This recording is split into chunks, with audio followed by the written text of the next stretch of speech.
Once in a small, peaceful village, there was a young man named Ethan. He was known for his carefree attitude toward life.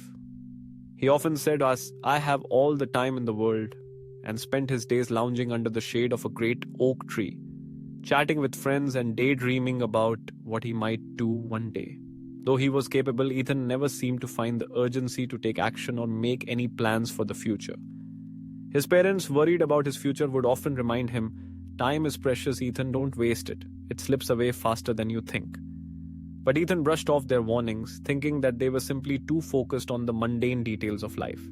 He believed that there was always time to chase dreams, learn new skills, and accomplish his goals. After all, he was young and there was no rush. As the years went by, the village around Ethan grew. New families moved in, children were born, and the old oak tree where he used to sit became a symbol of his wasted time. His friends, once carefree like him, began to build their lives, take on responsibilities, and pursue their passions. Some moved away to cities while others started families of their own. Meanwhile, Ethan remained stuck in the same spot, believing that there was always another day, another year to do what mattered. One autumn afternoon, Ethan received an unexpected letter. It was from his childhood friend Clara, who had left the village years ago to study abroad and start her own business. The letter contained a simple request. Come visit me in the city. I want to show you how much time can shape our lives. Clara's message piqued his curiosity. Though he had no real plan, he decided it was time to visit. When Ethan arrived in the city, he was stunned by how much Clara had achieved. Her business had flourished, she had a thriving family, and she had become a respected figure in her community. Yet there was something more profound about her success. She radiated a sense of purpose and peace. Ethan felt a wave of both admiration and shame. He realized that while he had been waiting for the right moment to take action, Clara had been using every moment to build the life she wanted. Clara, Ethan said one evening as they sat on her balcony, I've been thinking a lot about how you've achieved so much. I've spent years doing nothing, waiting for the perfect time. And now I see how much time I've wasted. Clara smiled gently. It's not easy, Ethan. It's easy to get lost in the idea that you have forever. But life doesn't work like that. Time moves forward whether we choose to move with it or not. I used to think I had more time too. But one day, I realized that every moment I let slip away was a moment I couldn't get back. Ethan sat quietly, reflecting on her words.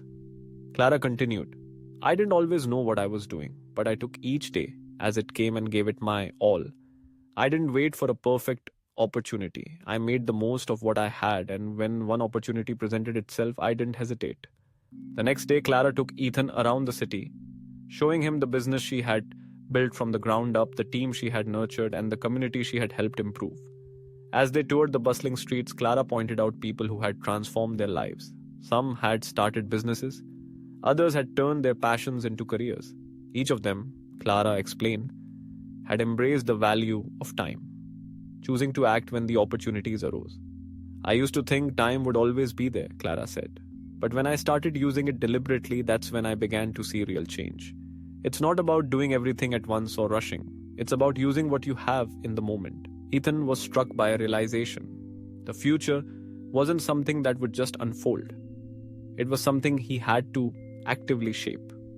The time he had spent waiting had not brought him closer to his dreams, but further away. He felt an overwhelming sense of regret, but at the same time he felt a spark of hope.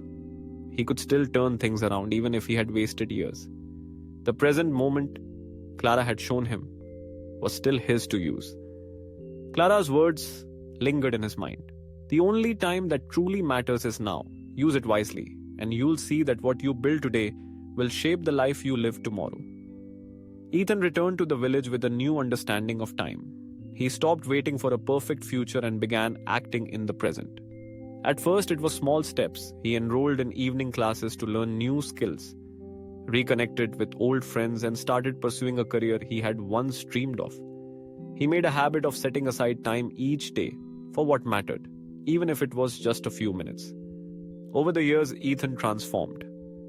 His life wasn't about big, grand gestures, but the small, meaningful choices he made every day. He realized that time, once lost, was never coming back. But each new day was another chance to do something with it, something that mattered. Ethan eventually became a well respected craftsman in his village, a mentor to younger generations, and a voice of wisdom for those who believed they had all the time in the world. He shared his story, warning them about the dangers of waiting. He had learned the hard way that time, though it may seem endless, is incredibly fleeting.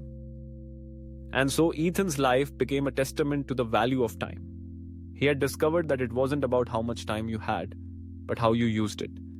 He had spent too many years in idle waiting, but now every moment was an opportunity, a chance to build, to create, to live fully. Through his story, he inspired others to take action before they realized, too late, that the time they had wasted could never be reclaimed. As for Clara, she remained a close friend, always reminding Ethan and others that the true secret to success lay not in waiting for the perfect moment, but in making every moment count. The message Ethan now shared was clear. Time is the one thing you can never get back, so use it with intention, live fully, and don't wait for tomorrow to live your dreams.